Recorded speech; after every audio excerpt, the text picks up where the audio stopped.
নাও কত টাকা মাছ।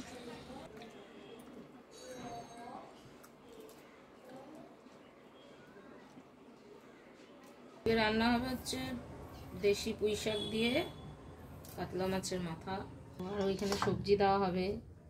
এটা হচ্ছে ঘাটি কচু, বেগুন, মিষ্টি কুমড়ো। পুঁই শাকগুলো কেটে নিচ্ছি। মাছের মাথাটা ধুয়ে এবার নুন হলুদটা মাখিয়ে নিচ্ছি, ভাজবো মাথাটা।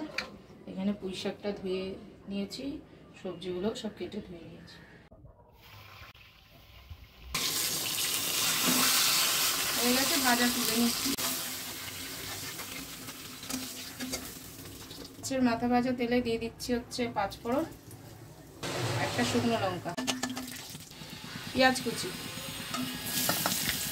পেঁয়াজটা একটু লাল করে লাইট ব্রাউন হয়ে গেছে। এবার দিয়ে দেবো 1 চামচ আদা রসুন বাটা, কষে নেব। মশলাটা কষাবার জন্য ভালো করে একটু গরম জল দিচ্ছি।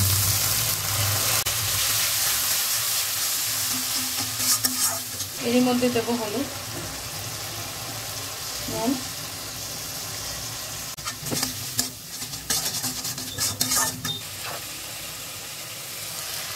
বাড়িতে বানানো কোনো গরম মশলা, জিরে, ধনে, এলাচ সব একসাথে গরম করে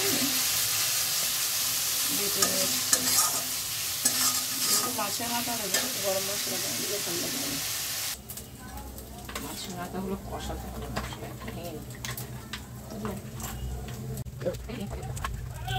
এবার এই মাছের মাথাগুলো আবার আমি দিয়ে দেবো মধ্যে, দিয়ে 2 থেকে 3 মিনিট কষে নেবো।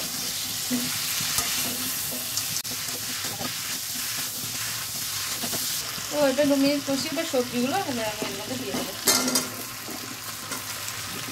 দিয়ে সবজির সঙ্গে মাছের মাথার সঙ্গে 5 মিনিট মতো কষে নেবো।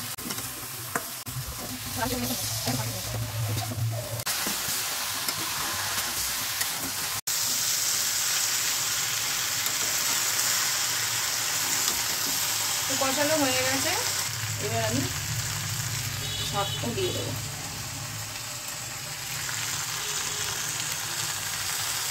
এবারে দিচ্ছি না, অল্প অল্প দিয়ে দেবো রান্না বান্না। কোনো আলাদা জল দেবো না, শাক থেকে যা জল দেবো সেই জলে সেদ্ধ হয়ে যাবে।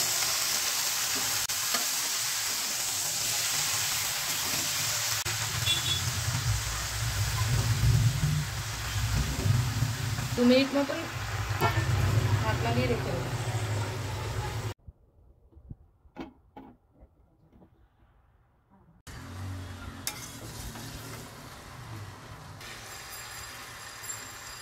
পুঁই শাক থেকে কিন্তু জল বেরোচ্ছে আস্তে আস্তে, এই জলই সেদ্ধ হয়ে যাবে, কোনো আলাদা জলের প্রয়োজন নেই।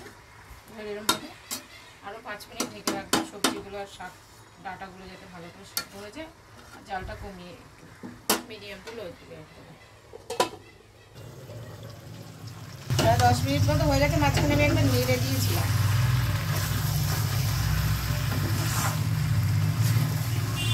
সবজিগুলো সুন্দর সেদ্ধ হয়ে গেছে, দেখুন গাটি কচি দেখেই বোঝা যাচ্ছে ভিডিও। সুন্দর কুমড়ো সব সুন্দরভাবে সেদ্ধ হয়ে গেছে,